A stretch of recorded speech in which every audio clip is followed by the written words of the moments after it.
What's poppin', world? Back at it again. Y'all tapped in with the Head of the Game podcast. Without further ado, y'all read the title. Let's get right into it.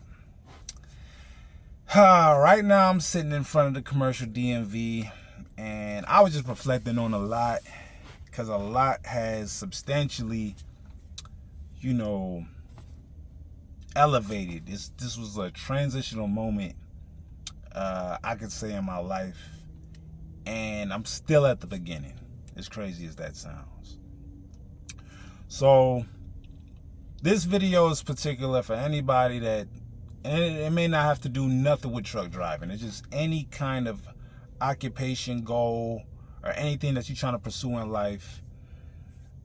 This video should at least, this story I'm about to tell, short story, yet long story I'm about to tell, should give you some insight on, when you lock into something, the sacrifices, the amount of discipline, the amount of sleepless nights you would have to endure to be able to get to a certain stage.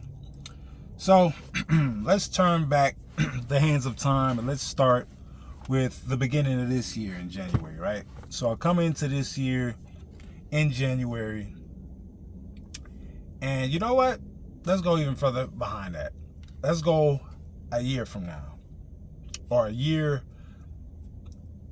in 24 around this time. So around this time, I end up getting my CLP, right? Which is my commercial driver's permit. And getting my commercial driver's permit, I was resting on my laurels, feeling like I was just a step away, and that I needed to find a truck driving school to get into, to where I can finalize and actually make my permit and actual commercial driver's license. And I was going for the A class, right? So I go into the end of that year, BSing, still got my vices. I'm gambling, I'm smoking, I'm just living it up. I got a pretty good job, pays pretty okay, but the hours don't fluctuate. I already know what to expect. Very independent, very complimentary towards my personality, right? So January of this year, I have $1,800. And me not doing the due diligence of seeing what schools that I could have saved up for, right? I'm sitting up there playing with the money. I got it in crypto. I take it out of crypto. I'm gambling it. I'm sports betting. I'm doing all this stuff, right? Blow the whole 1,800. Now I'm at ground zero. And as time goes on, I end up accumulating the money, right? I end up accumulating the money again. But this time, I'm at a space and place to where I actually secure the money and I invest into the school. And the school, the good thing about this school was that it was complimentary towards my schedule, and that I didn't have to quit, forfeit, or take time off. I could still make my money and still go to school and get my CDL. I had to lay down $2,200, right? $2,200 cold hard cash. Laid it down, and I'm behind on a whole bunch of stuff, and I laid this money down. But I just felt like, hey, if I can weather the storm, endure what I gotta endure, then maybe on the other side, it'll be a great sacrifice, great step in the right direction. So as I'm going to school, anybody that's been in CDL school, you got your 4 different segments of what you would need to pass the test efficiently, right? So you got the pre-trip, which is inspections of inside the hood, which is the engine, the outer compartments, behind the truck, the fifth wheel, and then the trailer, the sides of the trailer, under the trailer, and the back of the trailer. Okay, cool, right? Once you get that squared away, you got the air brake test, which is the second segment of the test. That's where, you're manipulating the PSI levels and, like the hydraulic pumps and stuff like that, and just making sure the airlines or transferring the air back and forth, or you're able to build up the air, release the air, and the airlines don't have any leaks. And that's based off the PSI levels you're measuring that way, right? So the third thing you got is the skills test. Now, each school has a different set of skills tests. You might be doing certain maneuvers, blindside parking, or let me get this set on my face, y'all. But I'm beaming. So you're doing that maneuver, and you got these cones set up, and it's a point system, and you got a straight back and parallel park and things of that nature. And then the fourth segment is the last test, which is the drive test, which is, you go out on the street, you're looking for, you're reading signs, you're watching your speed limit. You're going to do different kind of turns, wide turns, left turns, right turns, big intersections, residential streets, things of that nature, crossing over railroad tracks, knowing how to do that, constantly scanning in between each side mirrors and stuff like that. And once you have all these things down, then, you go do the DMV test. And everything's a point system.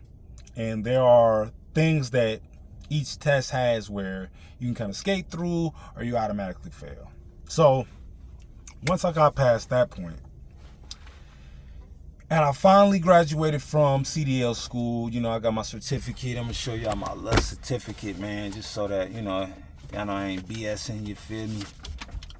Boom, you feel me? Truck driving school, feel me? Boom, got that.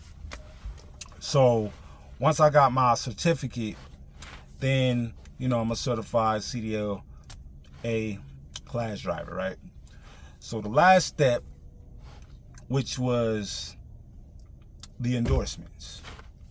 Now, it's 3 endorsements, and, we all know the 3 endorsements if y'all are the experienced truck drivers. But for those who don't know, that's trying to get into this industry, you got triples and doubles, which you hauling, double trailers or triple trailers on a combination vehicle. Then you got tankers, you feel me, which is, just self-explanatory. You moving things that's inside a tank, liquids and materials and stuff like that. Then you got hazmat, right? And if you have hazmat tankers, then boom, that's, these are special qualifications for you to do certain assignments that require a certain level of, information, qualifications, so on and so forth, right? So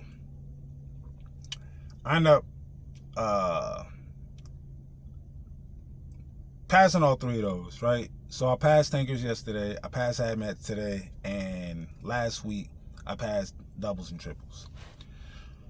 And for those who are wondering, like, dang, how do you go about getting each endorsement? Well, the first endorsement, doubles and triples, that's basically the easiest test out of all the tests you take, right? Go up in there, and I think it's only like maybe a maximum of 25 questions, right? But they're going to ask you a 20-question test, and you got to get 16 out of 20 right. You only can get 4 wrong. More than 4 is an automatic fail. Tankers has more questions. It's a bigger test, but it's not difficult, you feel me, to pass that either. Now, the hazmat is the tricky one, right? Because first thing you got to do, you got to go online, go on Google, just type in hazmat TSA. It's going to bring you to the TSA website, and it's going to have 4 options. I think one of them is like twig. Just look for the hazmat endorsement section, right? It's going to be like a 11-page application. You sitting up there, you put in all your information and stuff like that. Then once you complete that, then at the end of it, it's going to, have like a GPS of figuring out what's the closest fingerprint place you can go to go get your fingerprints. Generally, it may range from $85 to $100 depending on your state or depending on what facility you go to. But you go up in there, you go take the test, No, not the test. I'm tripping. You go get your fingerprints. Once you get your fingerprints locked in, then you got to do a ELDT test or something like that, right? ELDT hazmat assessment, which is, and generally you can take the test online, right? So they'll have all these prompts and all these videos, right? Prompts and videos where all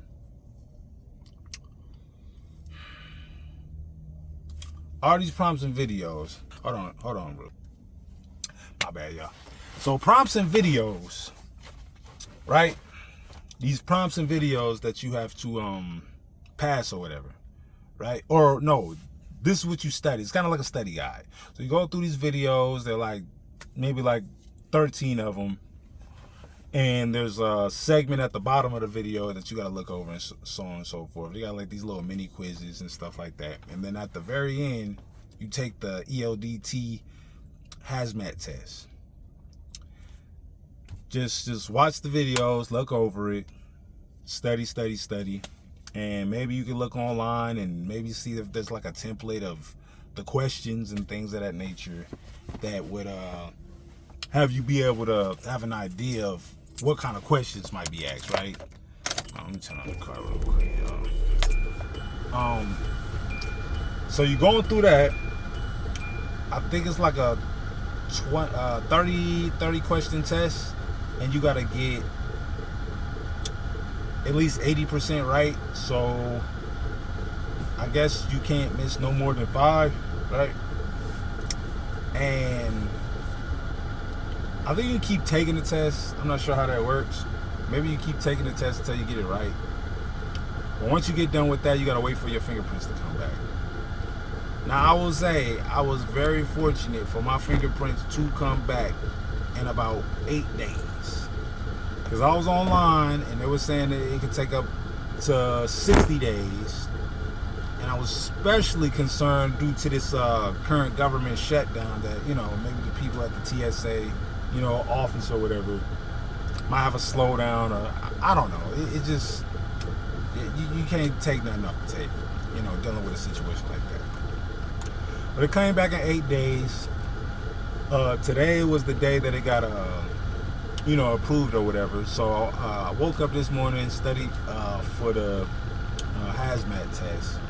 And I'm going to tell y'all that when you're all studying these tests, I'm going to keep it honest with y'all. This is how I went about studying for this hazmat test. Because I didn't know nothing about hazmat until I woke up earlier this morning and I started studying for the questions, right? The best way to go about it is to get the CDL Prep app. And this is how to even get your permit, right? To get your permit, go to the CDL Prep app, download it, and it's going to have about 90 to 95% of the questions that's on the actual test, right?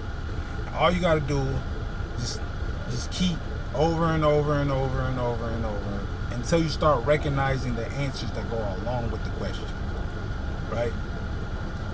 Once you do that, then your study habits and your ability to retain will be a lot more better, because there's certain keywords on the questions, because certain questions look similar as if it's being asked like another question, but you got to just look for the specific keywords that differentiate one question from another so you don't get the wrong answer. Because a lot of times you could read a question and be like, oh, okay, yeah, it's this one. And it's the subtle incremental difference in how they reword the question just so subtly to purposely throw you off to make sure you know what you're looking at, right? So there's a lot of curveballs, a lot of answers on there that you would be like, all right, this is the most common sense answer. And honestly, they're doing that on purpose to make sure that you know what you're looking at. You know what you're doing. You know you're not just guessing and using common sense. You've actually studied. So therefore, you know the differences in between what to do, what not to do, how to look at some, so on and so forth, right? So The CDL prep test is going to be a very big, because yeah, you can study the book for sure. You know, you can study the book. But I feel like a lot of that training is hands-on training. So yeah, I got my hazmat endorsement, but I don't know how to do hazmat for real. You feel me? Not only until I get into a hazmat orientated job or whatever, then they're gonna teach me hands-on of what to do, what to look for, what kind of chemicals, so on and so forth, right? So this is just the story of how I went from somewhere in July, because what, it's October right now. In July, I was just a permanent CDL holder. Right now in October, not only I'm a CDL A class holder, but I got all 3 of my endorsements, right? And this is just showing you how quick, if you put your mind to it. Now, the biggest story, right? Because I feel like I would have only got so far in this process if I didn't do these 2 things, which was stop smoking weed, stop doing it, stop gambling, right? And I'm not just saying stop like it's easy to stop, you feel me? I'm saying that because I did have to stop in moderation. I didn't just cold turkey stop. I ain't gonna sit up there and lie to y'all. I'm not gonna lie to y'all. I didn't stop cold turkey. I stopped in moderation until I felt like I can fully get a grasp of what's life without it, right? I still gamble in moderation.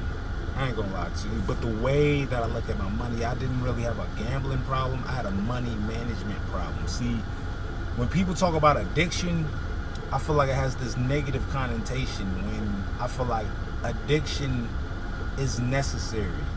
It just depends on your perspective of addiction, right? Because you could be addicted to something that's actually good for you. Now, it just depends on what are you addicted to? Are you addicted to either instant or delayed gratification? That's going to determine rather what kind of section do you fall under addiction. Because if you're addicted to delayed gratification, then you're going to associate yourself with either discipline, patience, consistency, you feel me, resilience. These are all characteristics of a person that's addicted to delayed gratification. Now, instantaneous gratification, that's people that usually are very impulsive, impatient, so on and so forth, where you're just so ingratiated with your dopamine, you feel me, that chemical in your mind, you feel me, in your brain, that release. Whenever you do something, you're expecting an instant result instead of positioning yourself to think like a visionary. You feel me? A visionary is gonna has the foresight to see things in a very far distant and knowing the incremental steps of how to put the pieces together. You feel me? Because a visionary can see all the puzzle pieces and know how they all align with each other. People that are more associated with instantaneous gratification, they don't want a puzzle piece. They just want the big picture right then and there. They don't want to have to figure nothing out. They just want it right then and there. No strategy, no tactics, no discipline, no consistency. Just what you need, how you need it, right then and there. I'm just being honest, y'all. I'm just being honest that without shifting my mindset,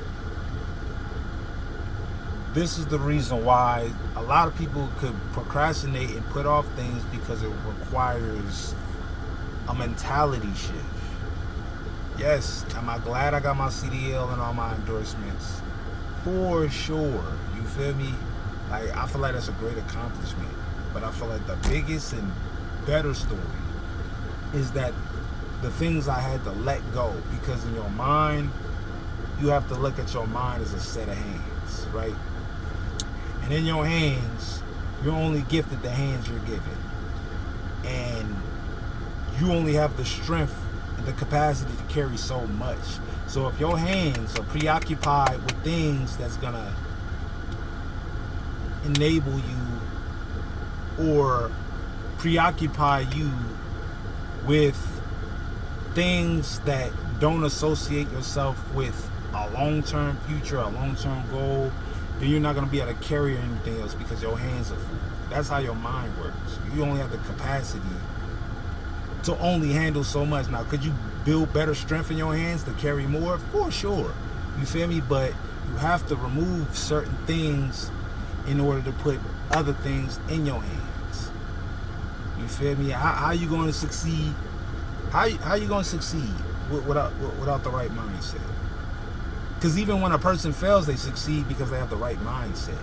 They can see past the failure because they have long-term thinking. They're not, the ends doesn't justify the means, meaning that the ultimate result, or that, not the ultimate result, but the result that's in front of you does not define the big picture. It's just another step along the way, and you're not so dictated and controlled about pretty much what the optics look like. Because the optics can make it look like you're a failure. You're not doing nothing with your life. And I just say all that to say is that that's not for really anybody to quantify, because if you know where you're going, you know what it takes, you did the due diligence, you know who you are, you know your capabilities and your limitations, you feel me? Unless a person really is factoring all those variables alongside with you, they have no right to sit up there and tell you what you can and can't do and how you should go about doing it. They really don't, you know? Because it's all opinionated. It's not rooted in fact or substance. But that aside, right?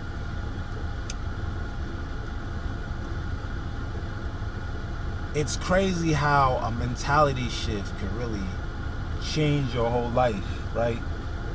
But just like with,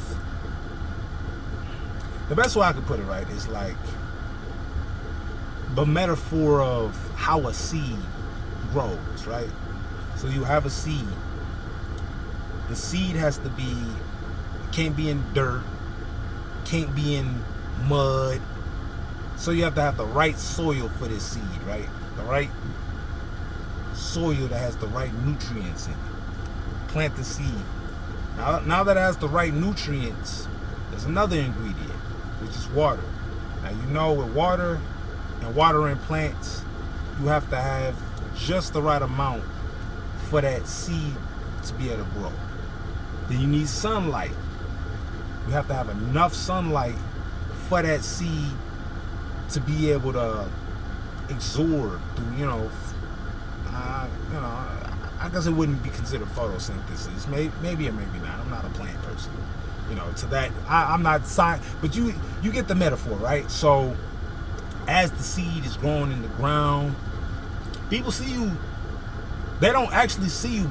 They don't see your work, meaning that your results. They don't see your results.